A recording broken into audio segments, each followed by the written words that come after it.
Genèse chapitre 3. On vit un temps, qu'on pourrait dire, assez difficile, dans le sens que on est en période de guerre. On dit pas qu'on est en guerre mondiale, mais en réalité, on est comme une guerre mondiale, parce que quand il y a la Première Guerre mondiale et la Deuxième Guerre mondiale, il y avait un pays avec qui on était en guerre, c'était l'Allemagne. Puis tous les autres pays étaient contre lui, puis on disait que c'était une guerre mondiale. Présentement, on est en guerre avec un seul pays, puis ce pays-là, il bombarde tous les pays aux alentours, fait qu'on est quasiment une guerre mondiale, mais présentement, il y en a rien que deux qui participent vraiment activement, qui est des États-Unis et Israël, OK? Fait que on peut se poser la question de savoir si la guerre est juste, si c'est correct, si c'est pas correct, puis on entend plein d'experts sur les plateaux de TV. Moi, j'écoute la TV en France, puis j'entends beaucoup d'experts se prononcer à ce sujet-là. Moi, des fois, j'écoute ça, puis moi, j'ai une perspective biblique du Moyen-Orient, d'Israël, de tout ce qui se passe. Donc, ma perspective, et notre perspective à nous comme chrétiens, quand on regarde ces événements-là, n'est pas la même que la personne qui est à l'extérieur du christianisme authentique évangélique, qui regarde ces choses-là, puis il le voit d'un point de vue humaniste, et puis qui va le voir d'un point de vue intérêt personnel. Là, il va voir que le prix du gaz monte, puis il va tout être c'est épouvantable la guerre, c'est pas drôle, ça en fait monter les prix. Moi, personnellement, là, si c'est payer le prix, si le prix à payer pour se débarrasser de ce régime-là, c'est une augmentation pendant quelques temps du prix du gaz, ben c'est pas cher payé pour nous, là, pour se débarrasser d'un régime tyrannique comme celui-là, tu sais. Fait que c'est mon avis. Et pourquoi j'amène ce point de vue-là? Pour une raison qui est simple, parce que mon message ce soir, c'est sur le mal. Le mal avec un grand M, OK? Tournons ensemble dans Genèse chapitre 3, le verset 22.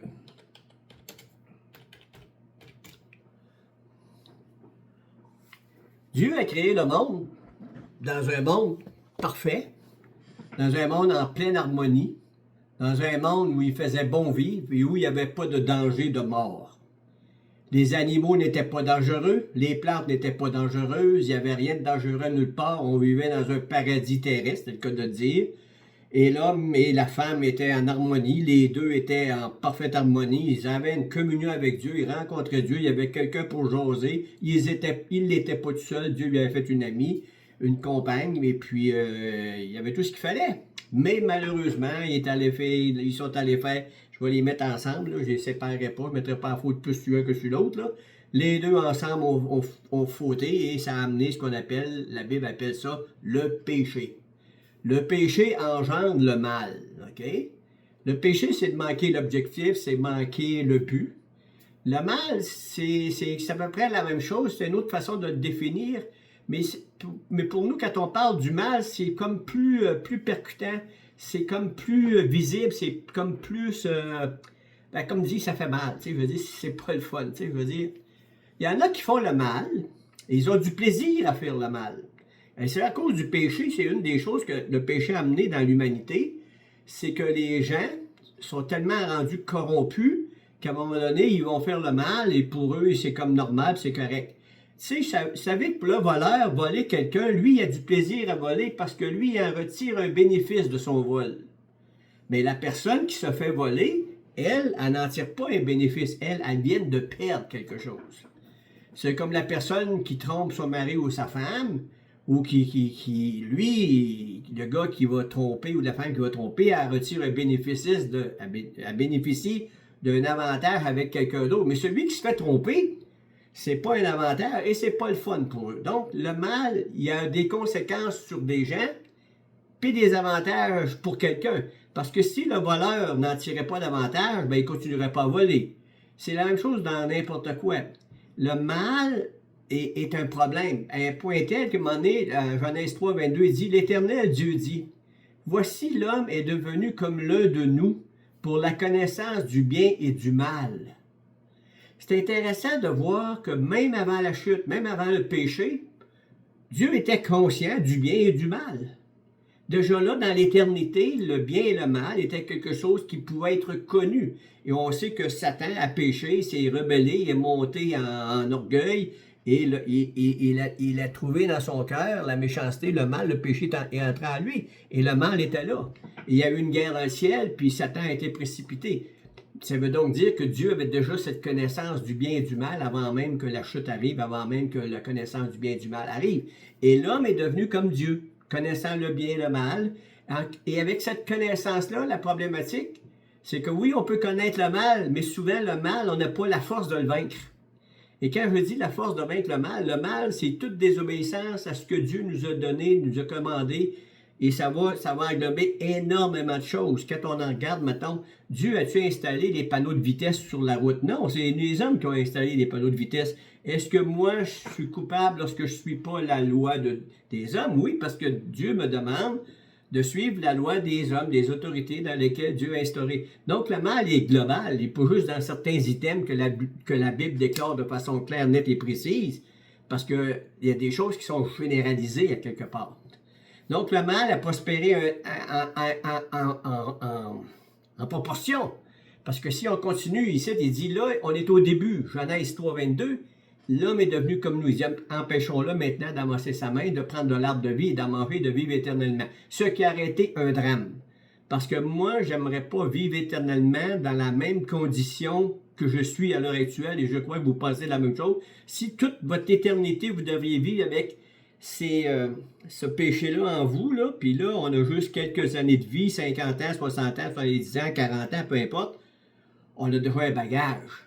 Imaginez-vous 150 ans, 200 ans, 300 ans, 400 ans de bagages accumulés. On aurait eu de la misère à vivre avec ça. Donc, ça a été une bénédiction que Dieu a donnée de couper l'accès à l'arbre de vie afin qu'on vive éternellement. Malgré qu'on voit que dans le monde, il y a beaucoup de personnes qui veulent choisir de trouver le moyen de vivre éternellement. Mais c'est pas une bénédiction. On a vu quelques films qui ont été faits là-dessus à un moment donné, puis on se rend vite compte que c'est pas une bénédiction que de vivre éternellement. Deuxième texte, Genèse 6. On continue en Genèse 6, le verset 5.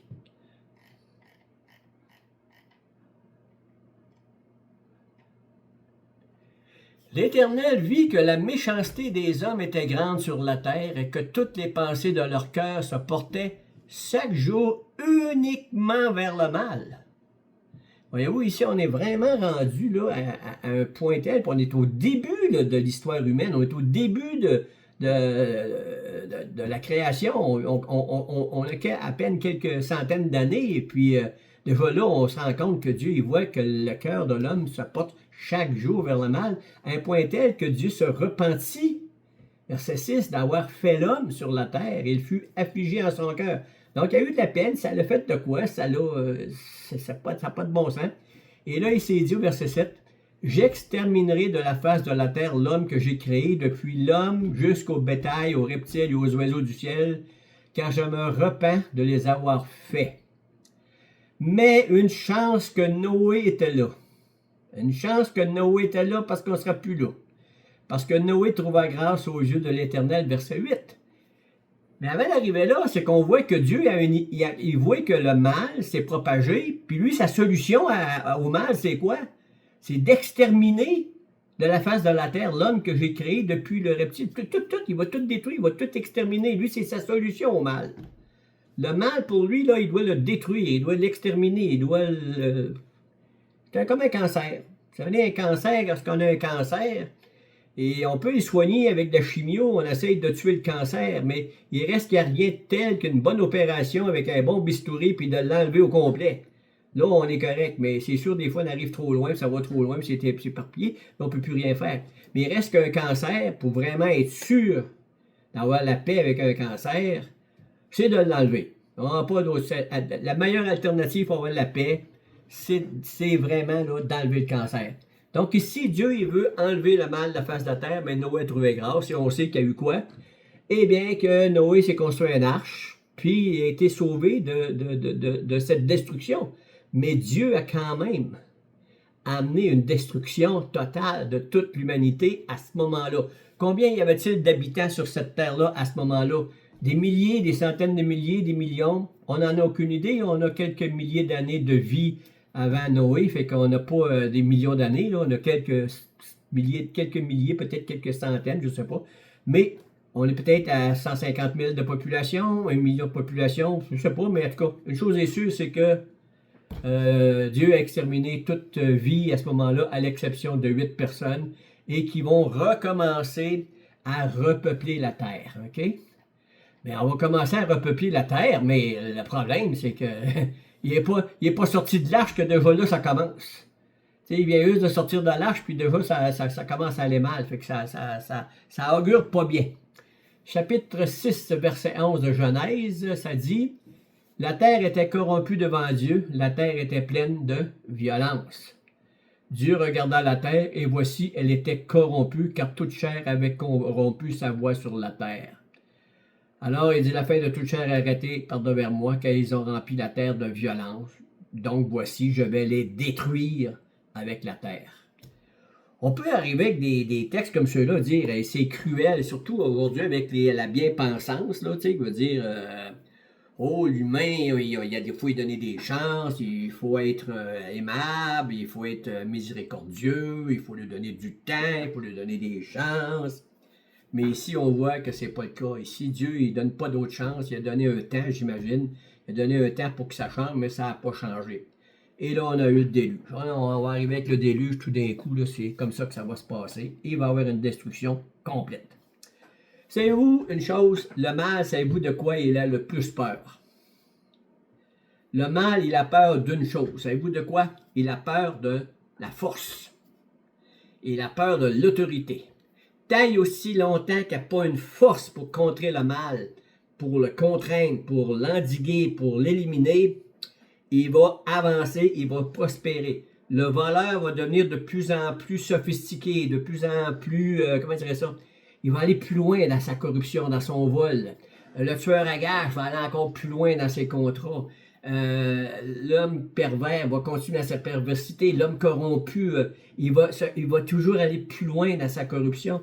Il y a comme une chose que c'est inné dans la nature humaine, vous savez. Et ça, on remarque ça, et à partir de tout jeune âge, à partir de l'enfance, déjà là, on voit que si le parent n'arrête pas tout de suite l'enfant dans sa folie, elle va grandir, elle va augmenter, jusqu'à ce qu'un parent, le mère ou la père, il faut que je fasse du transgenrisme, là, c'est le père et la mère, et non pas la père. OK? Oui, c'est la paire, mais les deux. OK? Mais disent, wow, c'est assez. Moi, personnellement, j'ai vécu une enfance où mon père, à un moment donné, disait, quand ma mère disait, attends, mais que ton père arrive, tu vas voir, puis ma mère a parlé à mon père, puis là, mon père, il y avait la correction qui arrivait. Et moi, je sais, je me rappelle très bien que je devenais de plus en plus, comment je dirais ça, j'allais plus loin dans mon entêtement, dans ma rébellion ou dans ce que je faisais de mal. Mais je me souviens pas de ce que je faisais de mal. Mais je sais que ma mère avait son truc, puis qu'elle parlait avec mon père, puis mon père faisait une correction. Puis savez-vous ce que ça avait comme effet de correction, puis je l'ai déjà partagé? Je devenais fin après ça. Je devenais différent, puis je me sentais bien après ça. C'est bizarre, hein? Peut-être que j'étais masochiste à quelque part, mais non, j'aime pas ça. J'aime pas la violence, j'aime pas me faire battre, j'aime pas recevoir des coups, là. Mais je veux dire, c'est que l'effet de la correction avait un effet bénéfique sur moi. Donc, je suis convaincu que la correction a un effet bénéfique sur les enfants. Et vous savez, lorsque le plus vieux dans une famille est corrigé, il enseigne au deuxième, puis au troisième, puis au quatrième, comment gérer la famille un peu. Fait que le parent, il a besoin de moins en moins de corriger puisqu'on avance dans le temps, parce que les plus vieux disent aux plus jeunes comment faire pour s'en sortir ou pour avoir moins de correction. Mais on apprend comme ça par l'exemple, c'est comme ça que ça fonctionne. M'entendez-vous bien, tout le monde? Non, ben, je pense que c'est juste la connexion, parce que moi, vous êtes tous devenus flous un peu, même si j'entends. OK, ça se peut que ce soit la connexion. OK, donc, où j'en étais, OK, c'est ça. Donc, c'est ça, on apprend à travers l'exemple, à travers la correction, OK? Et une autre chose que le mal a peur aussi, c'est des gens en aide. Quand les gens se tiennent en groupe, qu'il y a un groupe de gens en aide dans un quartier qui décide que c'est assez, là, les vols, mettons, ils viennent voler dans les maisons, là, puis à un moment donné, il va y avoir ils ont appelé la police ça fait rien, il se passe rien. Ben, à ce moment-là, il se fait que des espèces de milices de quartier. Et là, ils vont commencer. On a vraiment de la misère à te comprendre. Moi, j'ai de la misère à te comprendre juste partout. Est-ce que les autres, c'est la même chose? Peut-être. OK, vous autres, vous êtes correct. Peut-être redémarrer votre session, Denis, Joanne. Parce que moi, je peux rien faire avec ça, là. Je vais le faire moi aussi parce que monsieur, il a de la misère à t'entendre. OK, on va arrêter quelques secondes, on va vous attendre.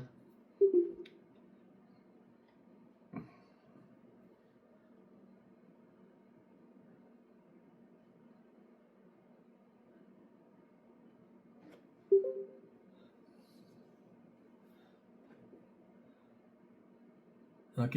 Oui, j'ai Jean-Marc, OK. Est-ce qu'on m'entend bien? En tout cas, Arnold, ton image est meilleure. Les images sont meilleures. C'est beau. OK.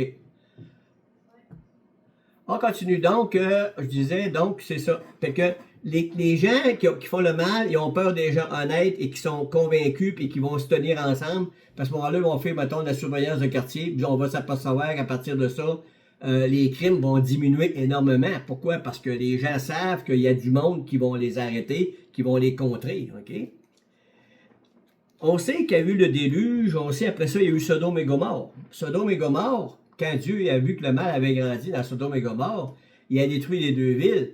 Même Abraham a voulu convaincre Dieu de ne pas détruire la ville. Si je trouve 50 justes, mais Dieu dit oui, si tu en trouves 50, oui, je vais pas détruire la ville. Puis après ça, il est descendu à 40, à 30, il a fini à 10, puis il dit oui, si tu en trouves 10, il n'a même pas trouvé 10, comprenez-vous? Fait que si elle n'a même pas trouvé 10, et Dieu a donc détruit Sodome et Gomorrhe. Tu sais, on va dire, Dieu, il est donc bien sans cœur. Il tue toute la ville au complet, les hommes, les femmes, les vieillards, les enfants, ça n'a pas de bon sens. Ça, dans notre monde humaniste d'aujourd'hui, c'est comme ça qu'on pense que c'est comme ça que ça n'a pas de bon sens parce qu'on veut être tellement gentil avec les méchants. Parce que c'est ça le problème. On est rendu gentil avec les méchants. On n'est plus capable de se battre contre la méchanceté, contre le mal. OK? Après ça, on a eu les Égyptiens avec le peuple d'Israël qui ont été pendant 400 ans asservis aux Égyptiens. Puis à un moment donné, Dieu a dit c'est assez, il va y avoir un jugement. Et l'Égypte a été jugée. On s'aperçoit une chose, Dieu il donne un temps. Hey, en Égypte, là, pendant 400 ans, là, qu'ils ont enduré les Égyptiens faire des Juifs, là, des esclaves. OK? Après ça, ça a été quand ils sont partis. Puis ils ont rentré dans la terre promise. Là, Dieu est rentré dans la terre promise. Puis là, il y a eu Jéricho. Jéricho était une ville. Puis il voulait rentrer dans le pays promis. Ben, il y avait une ville qui était là qui faisait obstacle. Dieu lui a donné une façon de rentrer dans la ville. Il fait le tour de la ville pendant 7 fois. Puis la 7e journée, ils font le tour 7 fois. Puis là, les murs tombent à terre. Puis là, mais là, quand les murs tombent à terre, Dieu dit tu vas entrer dans la ville. Puis tu vas tuer hommes, femmes, vieillards, enfants. Mais voyons donc, ça n'a pas de bon sens, ça. Pourquoi faire ça? On va vous dire pourquoi on fait ça. Dans un cas comme celui-là, si tu tues pas tout le monde, qu'est-ce que vous pensez qu'il va se passer?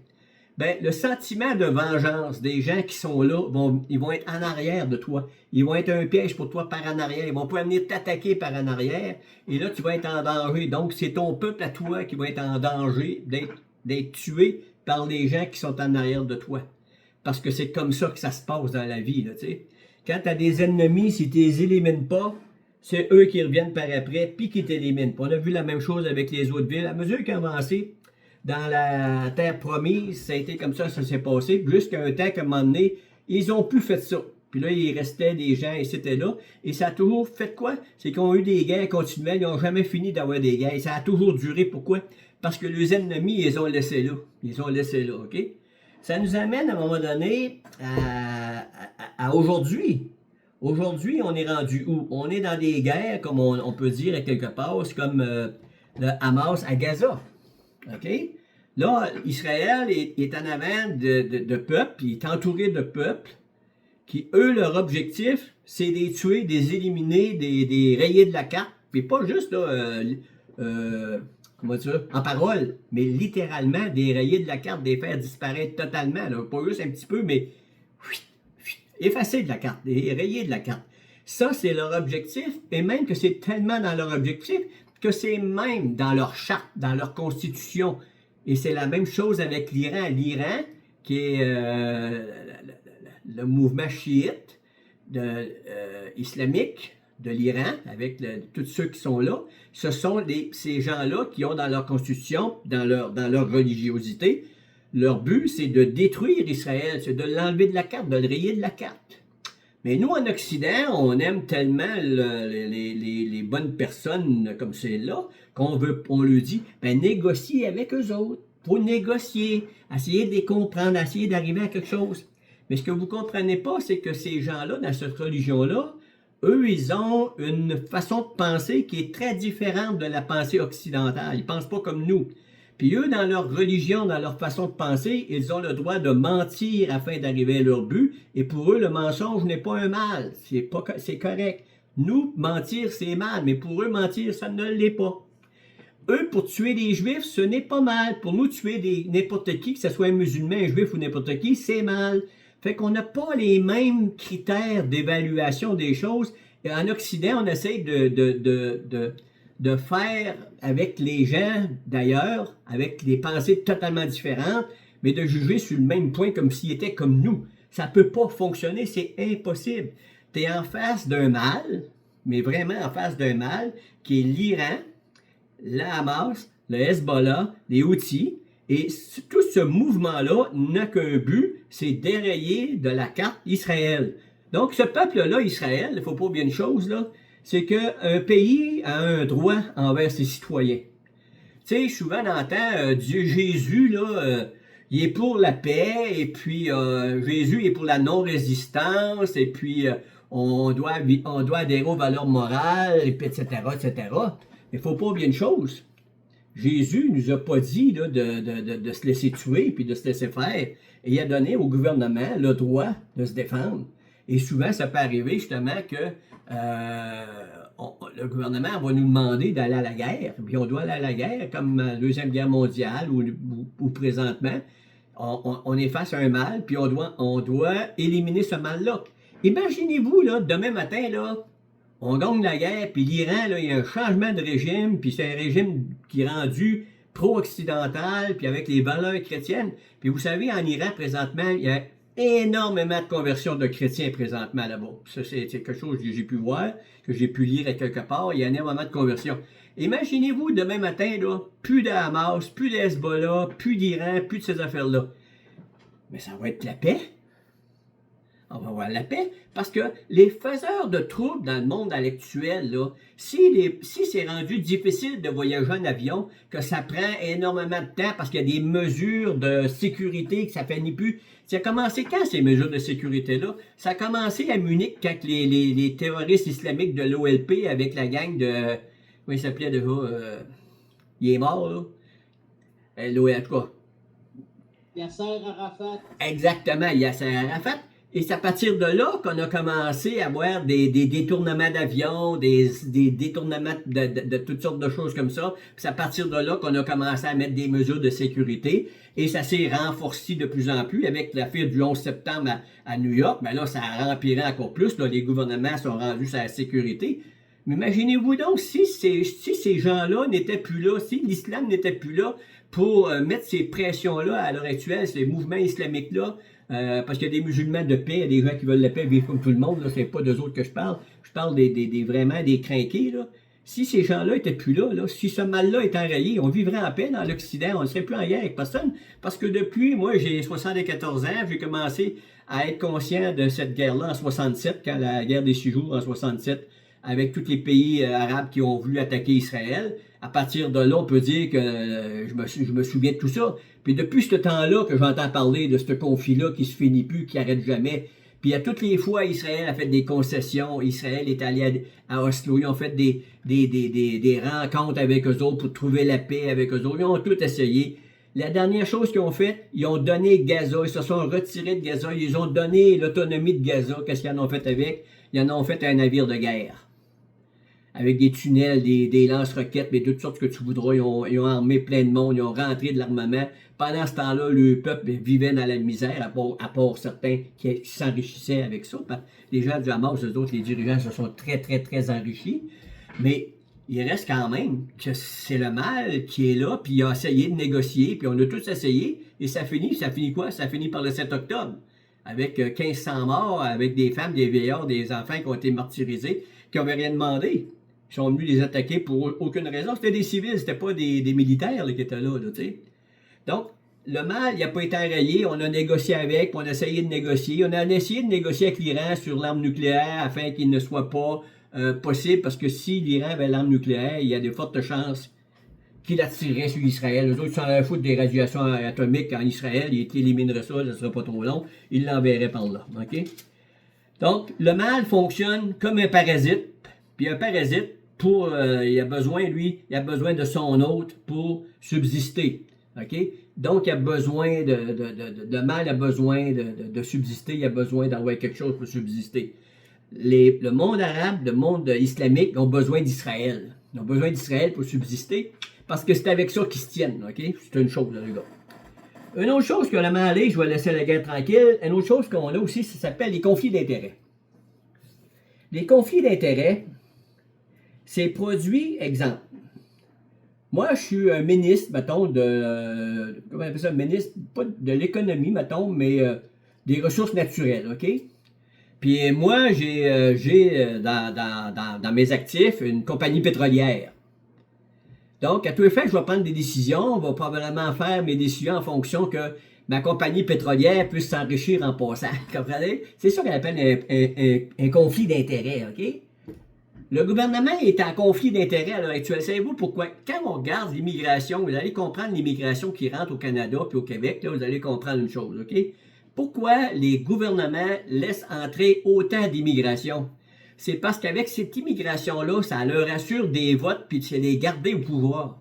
C'est une des raisons pourquoi l'immigration qui se rentre au Canada, ça aide à rester au pouvoir du gouvernement libéral, parce que c'est ça qui les aide à rester au pouvoir. C'est un conflit d'intérêts. Voyez-vous?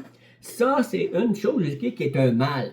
Parce que quand tu es un dirigeant, normalement, tu es là pour le peuple et tu dois prendre des décisions en fonction du peuple que tu représentes. Non pas tes propres intérêts. Tu dois aller souvent, des fois, à l'encontre de tes intérêts, mais c'est pas donné à tout le monde d'être capable d'aller à l'encontre de ses intérêts. OK? Donc, au final, souvent, ils sont remplacés par... comment ça ça? Par... non, ça ne marche pas. OK. Je vais en revenir à ça. Les conflits d'intérêts. Donc, le mal, là, à un moment donné, Dieu, je lis dans Ézéchiel, ces choses-là, et je vois une chose, c'est que Dieu, il va juger son peuple Israël, puis il va l'amener en déportation. Pourquoi? Parce qu'il dit la ville est remplie de violence. Même Israël, qui était le peuple de Dieu, est jugé aussi par Dieu. OK? À un moment donné, Dieu, il patiente. Mais à un moment donné, il amène le jugement. Tout le temps. Présentement, là, moi, je vais vous dire mon avis personnel. Vous avez le droit d'être d'accord avec ou pas. Présentement, l'Iran, c'est un jugement de Dieu sur ce pays-là. Parce que ça fait longtemps qu'il joue dans... Tu sais, on dit qu'Israël, quelqu'un qui joue avec Israël, il touche à la prunelle de l'œil de Dieu. Ça fait un bout de temps qu'il joue dans l'œil de Dieu. Là. Ça fait au-dessus de 179 qui sont arrivés au pouvoir. Mais depuis ce temps-là qu'il joue dans l'œil de Dieu, qui raffigne après Israël. Fait qu'à un moment donné, Dieu dit, c'est assez. Fait que présentement, il y a un jugement. Et je vois ça comme Gaza, un jugement. Le Hezbollah, un jugement. Et je vois Iran comme un jugement. Pourquoi il y a un jugement? Parce qu'il y a le mal est là. Et à un moment donné, Dieu dit, il faut frapper le mal à sa racine. Parce que si tu ne frappes pas le mal à sa racine, le mal, il va prospérer.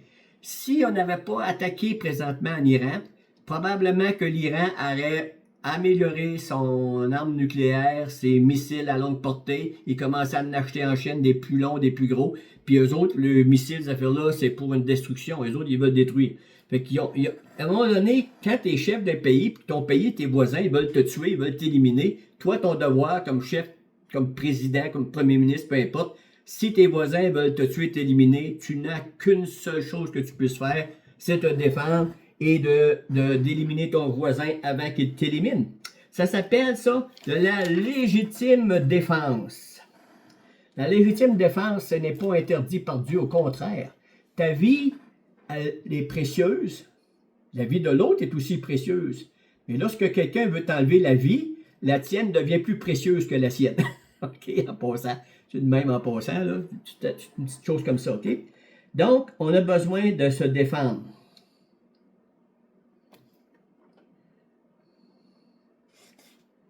La vengeance appartient à Dieu. On n'a pas le droit de se venger soi-même. Il faut faire une distinction entre l'individu et l'État. Les deux choses totalement différentes. Moi, présentement, mettons, quelqu'un me fait du mal, qui me vole, ou qui viole ma femme, que je ne sais pas, mettons, exemple, puis qui fait du mal à mes enfants, je n'ai pas le droit de prendre la justice en main. Je dois aller voir les autorités, puis qu'eux vont prendre la justice en main. Je n'ai pas le droit de la vengeance. Le Dieu dit, à moi la vengeance. Laissez faire Dieu avec ça. Vous savez, ce qui ne sera pas payé dans ce monde sera payé dans l'autre monde. N'oubliez pas ça. Un jour ou l'autre, tout ça va se payer. Nous, notre péché a été payé à la croix. On a reçu notre sentence, on a payé la facture. Quelqu'un a payé la facture, mais ceux qui ne sont pas venus à Christ, puis que leur facture n'a pas été payée, là, je les plains. Je plains Mahomet. Je plains l'ayatollah, je ne sais pas qui, là, de tout ça, parce que eux, là, ils ne sont pas sauvés, ils ne sont pas à Christ parce qu'ils croyaient dans un faux Dieu. Présentement, ils vont payer pour le mal qu'ils ont fait pendant l'éternité, ça va être long. Mais nous, notre Seigneur, Jésus-Christ, nous a sauvés, nous a pardonnés, nous a amenés avec lui à la croix. Donc, on n'a pas besoin de se venger. Soyez en paix. Si quelqu'un vous a fait du mal, puis que le mal qui vous a été fait n'a pas été, ne vous a pas satisfait dans ce monde-ci, ne vous inquiétez pas, ça va être réglé de l'autre côté. Puis rendu de l'autre bord, on va-tu s'en foutre un peu? En passant, on va être rendu ailleurs, on va s'en foutre pas mal, OK? Donc, c'était pour dire un peu mon message de ce soir, un petit peu politique, vous allez me dire, mais c'est juste pour dire que on a un monde qui serait extraordinaire. On a une technologie avancée, des conforts comme ça se peut pas, on a des richesses comme ça se peut pas. Dieu nous a bénis de richesses incommensurables et pourtant, le monde se divise, se déchire comme ça se peut pas. Même nous, en Occident, on est déchirés entre la gauche et la droite. On est rendu avec des drôles d'idées bizarres sur les hommes, sur les femmes, sur le mal, sur le bien. On est condescendant avec le mal. On ridiculise les choses des conservateurs qui sont les valeurs qui ont gardé notre monde en état pendant les derniers millénaires. Mais aujourd'hui, on veut réinventer la roue, mais ça ne marchera pas longtemps. Et c'est pour ça que je me dis que le Seigneur est proche à la porte. Levons nos yeux vers le ciel, il est proche à la porte. Amen.